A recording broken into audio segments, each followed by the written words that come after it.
भाई छोटा आदमी हम लोग पीछे भाई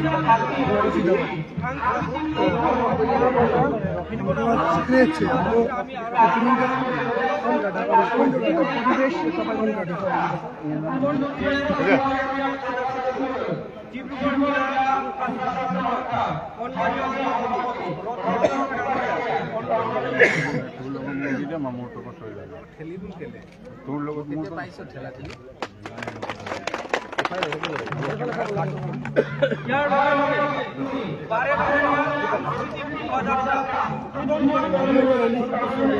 हेलो हेलो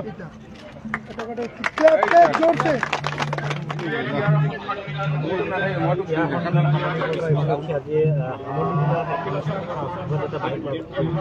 হয় নিশ্চিতভাৱে আমি সদৌ গোৰ্খা ছাত্ৰ সন্থা ডিব্ৰুগড় জিলা সমিতিৰ উদ্যোগত আৰু ডিব্ৰুগড় জিলা সমিতি ডিব্ৰুগড় জিলাবাসী ৰাইজৰ সহযোগত আমি 3 দিনলৈকে বনাই দিয়া কাৰ্যসূচীৰে কেন্দ্ৰীয় তিয়াৰমেল উদযাপন কৰিবলৈ কৰিছোঁ আৰু আজি অন্তিম দিন আমি খুবেই ভাল লাগিছে আমি আজি অন্তিম দিনৰ মুখ্য কাৰ্যসূচী অন্যতম মুখ্য কাৰ্যসূচী হৈছে বাৰেৰহণীয়া সাংস্কৃতিক শোভাযাত্ৰা আৰু আমি আজি এই খেলপথাৰৰ পৰা আমি বাহিৰ কৰিব লৈছোঁ আমাৰ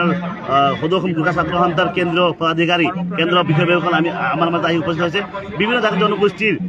অংশগ্ৰহণ জাতি জনগোষ্ঠীৰ সাংস্কৃতিক দলে অংশগ্ৰহণ কৰিছে আমাৰ খুবেই ভাল লাগিছে গোৰ্খা জনগোষ্ঠীৰ অন্তৰ্গত বিভিন্ন উপজাতিসমূহ যিবোৰ আছে সেই উপজাতিসমূহৰ বিভিন্ন নিজৰ নিজৰ মানে ড্ৰেছ পিন্ধি কিনে নিজৰ হাত পোছাক পিন্ধি কিনে আজি অংশগ্ৰহণ কৰিছে খুবেই ভাল লাগিছে হয় বিশেষকৈ আজি আমি খুবেই আনন্দিত ইয়াত আজি সদৌ গোৰ্খা ছাত্ৰ সন্থা ডিব্ৰুগড় জিলা সমিতিৰ উদ্যোগত তথা ডিব্ৰুগড় জিলা গোৰ্খা নাৰী পৰিষদ তথা ডিব্ৰুগড়বাসী ৰাইজৰ সহযোগত প্ৰথমবাৰৰ বাবে আমি আজি ইয়াত কেন্দ্ৰীয় ৰূপে আজি কেন্দ্ৰীয় তিয়াৰ সন্মিলন নামকৰণে আমি কেন্দ্ৰীয় তিয়াৰ সন্মিলন অনুষ্ঠিত কৰিছোঁ গতিকে আমি ইয়াত আজি বিশেষকৈ আজি অন্তিম দিনৰ আজি আমাৰ প্ৰথম কাৰ্যসূচী সাংস্কৃতিক শোভাযাত্ৰা যি বাৰেৰহণীয়া সাংস্কৃতিক শোভাযাত্ৰা ইতিমধ্যে আমাৰ উদ্বোধন হ'ল ইয়াতে আজি এই সাংস্কৃতিক শোভাযাত্ৰাত বিশেষকৈ আমি আমন্ত্ৰণ বা নিমন্ত্ৰণ কৰি অনা আমাৰ সদৌ গোৰ্খা ছাত্ৰ সন্থাৰ কেন্দ্ৰীয় সমিতিৰ সভাপতি সুনীল চেত্ৰী আমাৰ কেন্দ্ৰীয় মুখ্য উপদেষ্টা বীৰেন্দ্ৰ চোপ্ৰা ডাঙৰীয়াক কৰি আজি এই সাংস্কৃতিক শোভাযাত্ৰাত আমাৰ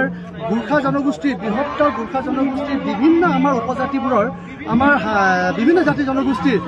লোকসকলে নিজৰ নিজৰ সাংস্কৃতিক সাজপাৰ পৰিধান কৰি তেখেতলোকে এই সাংস্কৃতিক শোভাযাত্ৰাত আজি অংশগ্ৰহণ কৰিছে লগতে অসমৰ বিভিন্ন জাতি জনগোষ্ঠী আজি টাই আহোম হওক বা গায়ন বায়ন হওক বা সোণোৱাল কছাৰী ৰাভা দেউৰী মিচিং যিমান আমাৰ থলুৱা যিখিনি জাতি জনগোষ্ঠীসকল আছে সেই সকল জাতি জনগোষ্ঠীৰ লোকসকলেও নিজৰ নিজৰ জাতীয় কলা কৃষ্টি সাজপাৰ পৰিধান কৰি এই বাৰেৰহণীয়া সাংস্কৃতিক শোভাযাত্ৰাত অংশগ্ৰহণ কৰি বিশেষকৈ আমাৰ গোৰ্খা ছাত্ৰ সন্থাক তেখেতলোকে আমাক নথৈ আনন্দিত আমি হৈছোঁ আচলতে এই সাংস্কৃতিক শোভাযাত্ৰাৰ দ্বাৰা আমাৰ গোৰ্খা জনগোষ্ঠী যিহেতু এক সাংস্কৃতিকভাৱে চহকী জাতি এই চহকী জাতিৰ স্বাভিমান যাত্ৰাত ইয়াত থকা বিভিন্ন জাতি জনগোষ্ঠীয়ে নিজৰ নিজৰ কলা কৃষ্টি পৰিদৰ্শন কৰাত আমি এই সমন্বয়ৰ বাৰ্তাৰ এক বাহক হিচাপে আজি প্ৰতিষ্ঠিত হৈছে বুলি আমি ভাবিছোঁ আশা ৰাখিছোঁ এইখন কেন্দ্ৰীয় তিয়াৰ সন্মিলনৰ পৰা ইয়াত থকা বিভিন্ন জাতি জনগোষ্ঠীৰ মাজত ভাতৃত্ববোধ ঐক্যবোধ সমন্বয়ৰ এক বাৰ্তা কঢ়িয়াই যাব আৰু আগন্তুক দিনত এক সুস্থ বাতাবৰণৰ লগতে এই ডিব্ৰুগড়বাসী ৰাইজত ইয়াত বসবাস কৰা প্ৰতিটো জাতি জনগোষ্ঠীৰ মাজত